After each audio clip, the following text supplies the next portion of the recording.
Governor نجم الدین ایوب کافی عمر تک شادی سے انکار کرتا رہا۔ ایک دن اس کا بھائی اسد الدین شیر کو اس کے پاس آیا اور پوچھا کہ تم شادی کیوں نہیں کر رہے؟ تو اس پر گورنر نجم الدین ایوب نے کہا میں کسی کو اپنے قابل نہیں سمجھتا۔ تو بھائی نے کہا اگر تم کہو میں تمہارے لیے رشتہ مانگوں۔ پوچھا کس کا؟ کہا سلطان ملک شاہ بن سلطان محمد سلطان ملک شاہ سلجوقی کی بیٹی یا وزیر الملک کی بیٹی کا رشتہ۔ تو کہا میں انہیں بھی اپنے قابل نہیں سمجھتا۔ بھائی نے پوچھا پھر تمہیں کیسی لڑکی چاہیے؟ تو نجم الدین ایوب نے کہا وہ جو میرا ہاتھ پکڑ کر مجھے جنت میں لے جائے اور اس سے میرا ایک ایسا بیٹا پیدا ہو جس کی وہ ایسی تربیت کرے کہ وہ شاہ سوار ہو اور مسلمانوں کے قبلہ اول بیت المقدس کو آزاد کروائے۔ یہ سننا تھا کہ وہ بھائی کا منہ دیکھتا رہا اور پھر حیران ہو کر پوچھا بھلا تمہیں ایسی لڑکی کہاں ملے گی؟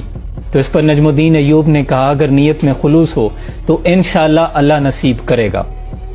گورنر نجم الدین ایوب ایک دن تقریت میں ایک مسجد میں امام صاحب کے پاس بیٹھے تھے۔ ان سے بات چیت میں مصروف تھے کہ مسجد میں ایک باپردہ لڑکی داخل ہوئی۔ اس نے امام صاحب کو بات کرنے کے لیے قریب بلایا۔ امام صاحب نے اس سے بات کرنے کے لیے نجم الدین سے اجازت طلب کی۔ نجم الدین پردے کے پیچھے سے امام صاحب اور لڑکی کی آپس میں ہونے والی گفتگو کو سن رہا تھا۔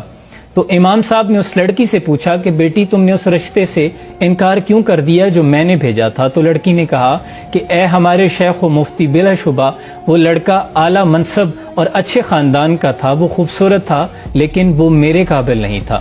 تو اس پر امام صاحب نے لڑکی سے پوچھا تمہیں کیسا لڑکا چاہیے؟ تو لڑکی نے کہا وہ جو میرا ہاتھ پکڑ کر مجھے جنت میں لے جائے اور اس سے میرا ایک ایسا بیٹا پیدا ہو جو شاہ سوار ہو اور مسلمانوں کے قبلہ اول بیت المقدس کو آزاد کروائے۔ نجم الدین نے جب لڑکی کی یہ بات سنی تو وہ تھک رہ گیا کیونکہ یہ وہ خواب تھا جو اپنے سینے میں برسوں سے چھپائے بیٹھا تھا۔ اس نے فوراً شیخ صاحب سے کہا کہ میں اس لڑکی سے شادی کرنا چاہتا ہوں۔ شیخ صاحب نے حیران ہو کر کہا کہ یہ محلے کے سب سے فقیر گھرانے کی لڑکی ہے، کیونکہ شیخ صاحب جانتے تھے گورنر نجم الدین ایوبی نے سلطان ملک شاہ اور بڑے بڑے وزیروں کی بیٹیوں کے رشتے ٹھکرائے تھے۔ لیکن گورنر نجم الدین ایوب نے کہا کہ میں اسی لڑکی سے شادی کرنا چاہتا ہوں۔ چنانچہ ان کی شادی ہو گئی۔ پھر تاریخ نے دیکھا کہ ان سے ایک ایسا نوجوان پیدا ہوا جس نے مسلمانوں کے قبلہ اول بیت المقدس کو آزاد کروایا اور دنیا جسے سلطان صلاح الدین ایوبی کے نام سے جانتی ہے۔ دکھا دے اے تصور منظر وہ صبح و شام تو، دوڑ پیچھے کی طرف اے گردش ایام تو، اور نکل کر صحرا سے جس نے روما کی سلطنت کو الٹ دیا تھا۔